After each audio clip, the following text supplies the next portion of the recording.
আমাকে একটু জেনার অনুমতি দেন। আমাদের কাছে আসলে আশেপাশে যারা থাকতে আর বড় আসলে এখানে, কিন্তু রহমতের নবী কি করে দেখেন। রহমতের নবী বলেন, বাবা যুবক, জেনার অনুমতি নিতে আইছো, আসো আমার কাছে আসো। যুবক এক পাও আগায়, দুই পাও পিছনে যায়। হুজুর আমার কিনা কি করে? কাছে কাছে রহমতের নবীর কিতাবে লেখে, একবারে উরুর কাছে যাইয়া বসছে।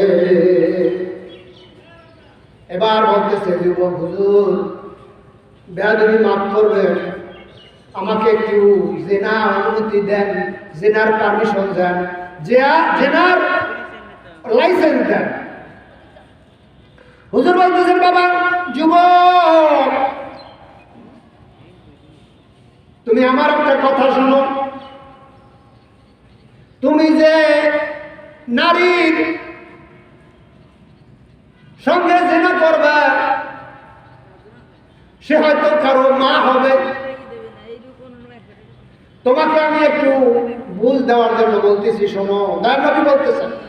দয়ার নবী বলতেছেন, ও যুবক, তোমাকে আমি প্রশ্ন করবো, তুমি জবাব দিবা।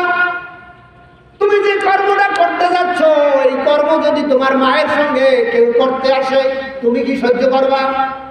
যুবক বলতেছে, হুজুর আমার প্রাণ থাকতে আমার মায়ের সঙ্গে জেনা করবে, এটা আমি সহ্য করব না। ও যুবক, রহমতের নবীর প্রেসক্রিপশন দেখেন, এই কাম যদি তোমার স্ত্রীর সঙ্গে কেউ করে, তুমি কি সহ্য করবা? যুবক বলতে, হুজুর আমার স্ত্রীর সঙ্গে এই কাম করবে, আমি সহ্য করব না। ও যুবক, উত্তেজিত হইও না, এই কাম যদি তোমার বোনের সঙ্গে করে, তুমি কি সহ্য করবা?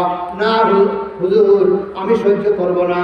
এই কাজ যদি তোমার মেয়ের সঙ্গে করে, তুমি কি সহ্য করবা? না হুজুর, আমি কিছুতেই সহ্য করব না। মহিলা হলো 4 প্রকার, জোরে বলেন কয় প্রকার?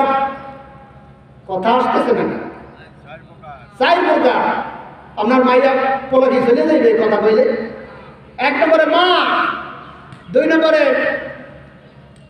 কিনা স্ত্রী, 3 নম্বরে বোন, 4 নম্বরে মাইয়া। আর কোন নারী আছে একটা সংসারের ভিতরে?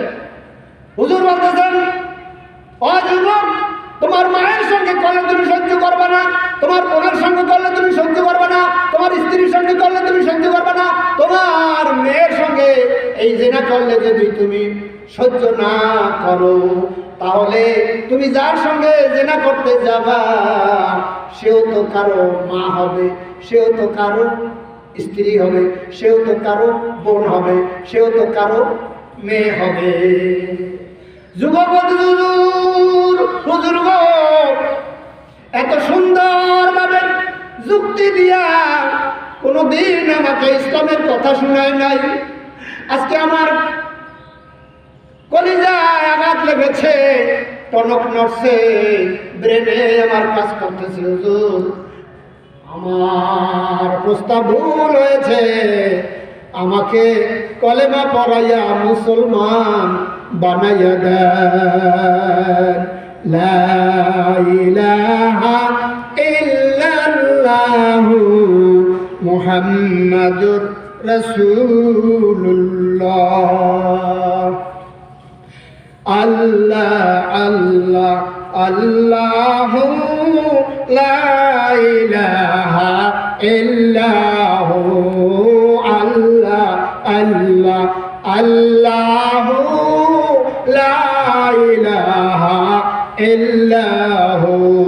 কিছু আলোচনা এখন আজকের এই কুতুবনগর আজিজিয়া আলিম মাদ্রাসা কোথা থেকে আসলো, তার একটা প্রেক্ষাপট আপনাদের মাঝে তুলে ধরব। বাইরে আমার মক্কার আগে নাম ছিল মক্কা।